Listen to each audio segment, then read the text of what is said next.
Hello guys, नमस्ते, जय श्री राधे कृष्णा। कैसे हैं आप सभी? आशा करते हैं आप सब अच्छे हों और आप सभी के परिवार में सब कुछ अच्छा हो, भगवान की कृपा बरसती रहे और सबके जीवन में कुशल मंगल हो। मेरी तरफ से यही प्रार्थना है और हमेशा रहेगी। और आज जो है मैं आज वीडियो नहीं शूट कर पाई मैं किसी भी चीज़ से, क्योंकि सुबह बारिश हो रही थी और बारिश की वजह से जो है घर में थोड़ा काम भी फैल गया था, इसलिए मैं वीडियो शूट नहीं कर पाई। आज आपको मैं स्पेशल कुछ चीज़ें दिखाती हूँ, क्योंकि मेरा डॉगी बहुत तंग कर रहा है। तो गाइस, स्पेशल यही है कि आज मैं अपने यादव जी को जो है बहुत ज़्यादा फिर से मिस कर रही हूँ और उनकी कुछ तस्वीरों के साथ आज मैं आपको अपनी बात शेयर करने वाली हूँ, क्योंकि हम दोनों में कितना प्यार था। तो गाइस, मैं हमेशा ऐसे ही रहना पसंद करती थी। अभी जो करवा चौथ गया, ये उसी करवा चौथ में ही मैंने ये ड्रेसअप लिया था। मेरे हस्बैंड ने मुझे चूड़ा दिलाया था और मुझे मतलब काफ़ी सारी चीज़ें थी जो मेरे पास, बहुत सारी चीज़ें थी।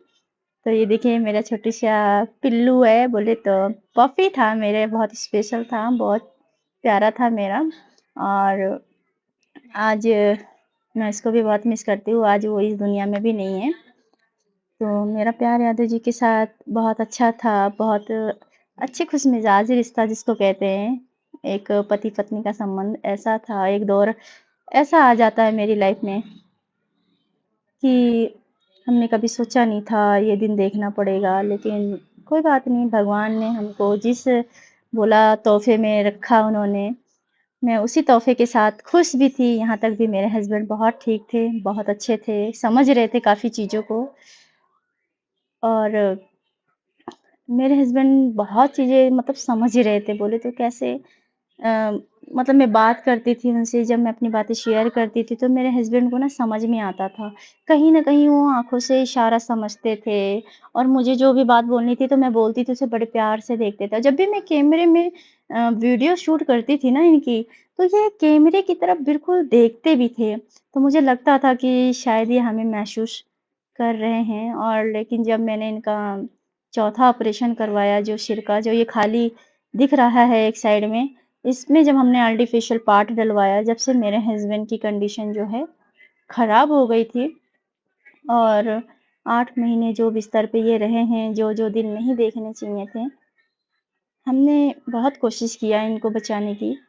आप लोग तो वीडियो में देख ही रहे थे कि मैंने कितना तप किया इनके लिए, क्योंकि ये बिल्कुल नाज़ुक हो गए थे, बिल्कुल जो छोटे बच्चे नहीं होते, छोटा बच्चा होता है जो 1 महीने का, उसे भूख लगता है तो उसकी माँ समझ जाती है कि इन्हें भूख लग रही है और हम दूध पिला दें या खिला दें। तो मेरे हस्बैंड भी ऐसे ही हो गए थे, सेम कंडीशन ऐसी हो गई थी इनकी। वो कुछ भी नहीं समझ रहे थे, नहीं कुछ वो मतलब भूख बता पाते थे कि मुझे खाना दे दो, मुझे पानी पिला दो, या मैं टॉयलेट आ रही है या मुझे पोटी आ रही है। मेरे हस्बैंड कुछ भी नहीं बता पाते थे, क्योंकि उनकी हालत बहुत ख़राब थे। लेकिन हम लोग उन्हें बहुत कोशिश करते थे खुश रखने की, क्योंकि उनको हम चाहते नहीं थे कि स्पेशल उन्हें कुछ पता चले, उन्हें ये लगे कि हमारे साथ क्या हो गया है, मैं मुझे क्या चोट लग गई है, क्या नहीं। तो हम लोग उनके साथ हमेशा नॉर्मल रहते थे, क्योंकि मैं डॉक्टर ने यही बोला था कि इनको जो है, इनकी मनपसंद चीज़ जो है उसे दिखाओ। और इनकी जो मनपसंद वीडियो देखते थे, पिक्चर बोले तो गाना सुनते थे, जो ये मतलब खुशी में देखते थे, वो चीज़ें हम इनके साथ करते थे, क्योंकि हमें डॉक्टर ने बोला था इनको नहलाना-धुलाना और मतलब सारा मालिश करना। ये मैंने कभी किसी को बाहर से बुलाया नहीं करने के लिए। इवन मैं शेविंग वग़ैरह भी खुद ही करती थी, मैं अपने हस्बैंड की। बाल काटना, शेविंग, क्योंकि सिर में बहुत बड़ा ऑपरेशन हो रखा था, तो मैं इनकी बहुत केयर करती थी। 8 महीने बिस्तर पे थे, बहुत मुश्किल होता है ये घड़ी, मतलब कि मैंने कैसे किया होगा ये चीज़, मैं मेरे से अच्छा खूबी तो शायद मेरी फैमिली में कोई नहीं जानता होगा। लेकिन मैंने इनको बहुत कोशिश किया बचाने की गाइस, बहुत ज़्यादा मेहनत की थी मैंने। इतनी मेहनत की है कि शायद मैंने जीवन में, शायद किसी भी चीज़ के लिए मैंने इतनी मेहनत नहीं किया होगा जितनी मैं इनकी जान बचाने के लिए की थी। शायद ये बिस्तर पे भी होते ना, तो कसम भगवान की आज मैं बहुत खुश होती कि चलो कोई बात नहीं, मेरे पति हैं तो सही, कैसे भी करके हैं तो मेरे बीच में। अब इनकी हालत देखिए, सिर में इतना बड़ा ऑपरेशन हो रखा था। इतनी हालत ख़राब हो रखी थी उनकी, पूरा एक तरफ से सिर ही पूरा खोल दिया गया था। और मैं उनके लिए बहुत प्रार्थना किया मैंने, बहुत मन्नत माँगा और मेरे परिवार, मेरे अड़ोसी-पड़ोसी, मेरी फैमिली सब यही चाहते थे कि मेरा पति बच जाएँ। हमने हर पूजा-पाठ किया, हवन करवाया, कथा अभी एनिवर्सरी 20 अप्रैल को जो हमारी गई थी, तो मैंने कथा जो है मेरी दुरानी ने माना था और उसने सारा कुछ करवाया। मतलब घर में सब कोई चाहता था कि मेरे पति बच जाएँ। पर कहते हैं ना, हम अपनी तरफ से पूरा प्रयास किया लेकिन हम कुछ नहीं कर पाए, ऐसा होता है। लेकिन मैंने कोई कसर नहीं छोड़ी थी अपनी लाइफ में। मैंने कोई कसर नहीं छोड़ी जो मेरे पति कल के दिन ख्वाब में आके यूँ भी बोल सकें कि ऋतु तुमने मेरे लिए ये नहीं किया।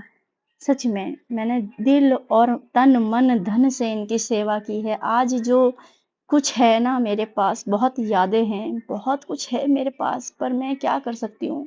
मैं सिर्फ़ याद करके रह सकती हूँ, रो सकती हूँ, बस यही कर सकती हूँ।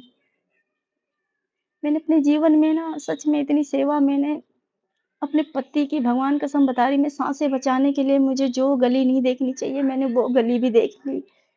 लेकिन कहते हैं ना, भगवान को जो मंज़ूर होता है, वही होता है। एडवाइस मैंने ना मुझे जिन्होंने भी जितने एडवाइस दिया, आप ये वाला पूजा कराओ, आप ये वाला पाठ करवाओ, आप मृत्यु जाप पाठ करवाओ भोलेनाथ बाबा का, ये कराओ। मैंने सच में बताऊँ तो मैंने सारी चीज़ें प्रयास कर ली थी। ये देखिए गाइस, मेरी एनिवर्सरी की जो हमारी एनिवर्सरी वाले दिन पड़ोसी केक लेकर आए थे और हमने शादी की सालगिरह इस तरीके से सेलिब्रेट किया था, जो कि ये मेरे पड़ोसी हैं। ये केक वगैरह लाए थे, जो कि मैं बिल्कुल भी एग्री नहीं थी और ये मेरी मम्मी-पापा, परिवार सब लोग आए थे कथे में और तभी भी देखिए मैं फिर भी खुश थी क्योंकि मैं पूरा श्रृंगार-उंगार करती थी क्योंकि मुझे ये पता मेरे को शौक था, खुशी थी कि मेरे पति मेरे पास हैं। सब कुछ तो मेरा पति था उस टाइम पे, मेरे पति हैं सब कुछ। तो मेरे पति बिस्तर पे थे और उनको नया टी-शर्ट गिफ्ट किया था मैंने और मैंने ये नई साड़ी ली थी पूजे में पहनने के लिए और यहाँ मैं अपने पति के साथ अपने धुन में रहती थी और हमेशा उनके लिए उनकी मनपसंद गाना चलाती थी और उसी गाने के साथ उनको जो है मैं खूब मनाती थी क्योंकि डॉक्टर ने बोला था इनके साथ ऐसे ही रहना है, हँस-मुस हँस खुशी से रहना है, इनको कभी एहसास मत होने देना, क्योंकि डॉक्टर ने मुझे प्यार से सब कुछ पहले ही समझा दिया था, इसीलिए मैंने अपने दिल को पहले ही पत्थर बना लिया था, क्योंकि मुझे पता था कि मेरे साथ क्या होने वाला है। लेकिन जब से डॉक्टर ने मुझे ये सब बोला था ना, तब से मैं और ज़्यादा अपने पति की केयर करने लग गई थी। क्योंकि ऐसा होता है ना जीवन में, मैं ये मानती हूँ कि जो चीज़ मेरे पास है ना, उसकी केयर कर लेनी चाहिए। केयर करनी चाहिए। पता नहीं कब किस मोड़ पे कब किसका साथ छूट जाए। तो मेरे पास बस उनकी यादें हैं और कुछ नहीं, उनकी यादें और वो बहुत समझते थे, पता है आपको? बहुत समझते थे वो, समझदार थे बहुत और मतलब इतना फ़ील होता था अंदर से कि मेरी बातें ये सारी समझ रहे हैं, पता है?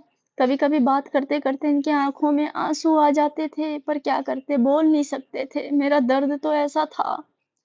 मैं इनके साथ ऐसे पागल बन के इसलिए रहती थी कि भगवान इनको कहीं से हर्ट ना हो, किसी चीज़ को लेकर दिमाग में ज़ोर ना डालें, दिमाग में कोई टेंशन ना रखें। इसीलिए मैंने जो है इनके साथ ऐसे खुश होकर रहती थी मैं। सच बताऊँ तो मैं बहुत खुश थी अपने पति के साथ, ऐसी कंडीशन में भी।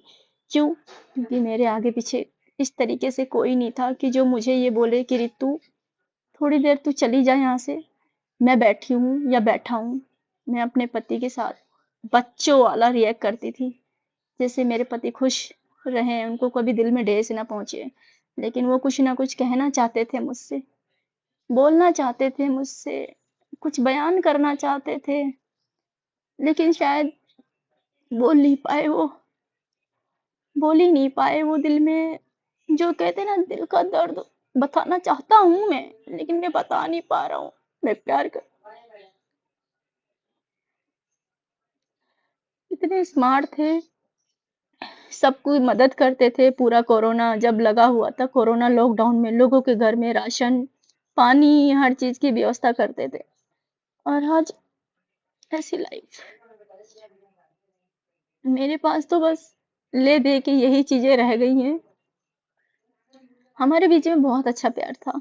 बेशक शक्ल सूरत से प्यार नहीं किया था मैंने, दिल से प्यार किया था। जो दिल होता है ना, दिल दोनों का बहुत मिलता था। बहुत खुश थे हम लोग। सब यही बोलते थे, लड़का कहाँ, तुम कहाँ, ऐसा बोलते थे। पर नहीं यार, ये देखिए मैं उनको कैसे पेट भरती थी। मुझे पता चल जाता था इनको कब फीड करानी है, कब इनको खाना खिलाना है। मैं उस टाइम अपनी भी परवाह नहीं करती थी, और मैं उनके साथ बहुत खुश थी, बहुत खुश थी।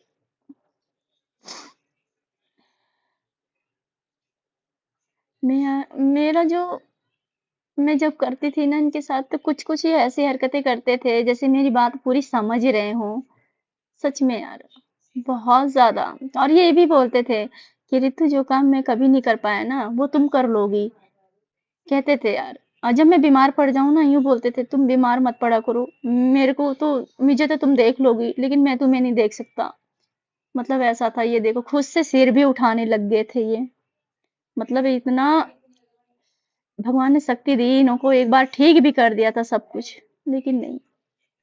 और हम लोग सामने बैठ के इनके खाना वगैरह खाते थे, तो बैठे-बैठे बेड पे बात करते थे, तो बाकायदा सुनते थे ये इशारा करते थे, और हम लोग ना समझ जाते थे कि इशारा क्या कह रहा है, क्या कैसे कहते हैं। मतलब ऐसा दिन भी आ गया था। और मैं इनके साथ दिन में बैठ के, जब भी मुझे टाइम मिलता था, घर में इतना काम हो जाता था कि मैं बहुत ज़्यादा बिज़ी रहती थी, सच बताऊँ तो। मेरी लाइफ़ ऐसी अच्छी थी, और अचानक ऐसे मोड़ पे आके खड़ी हो गई, पर मैंने फिर भी अपने पति को कभी महसूस नहीं होने दिया कि मैं कितनी दुखी हूँ अंदर से। फिर भी मैं इनके साथ खुश रहती थी, बहुत खुश रहती थी। क्योंकि यार इतना आसान नहीं था ये सब, जितना ये देखने में लगता है ना, इतना आसान नहीं था ये मेरे लिए। ये बहुत बड़ा मेरे लिए संघर्ष था। जीवन की जो लड़ाई थी ना, मैं खुद ही लड़ रही थी। आप मुझे प्यार करते हो? करते हो? हाँ बोलो, हाँ। हाँ बोलो, मेरे पापा हो ना? बोलो हाँ। आप मुझे प्यार करते हो? जल्दी बोलो। करते हो? बोलो। करते हो? बहुत सारा करते हो।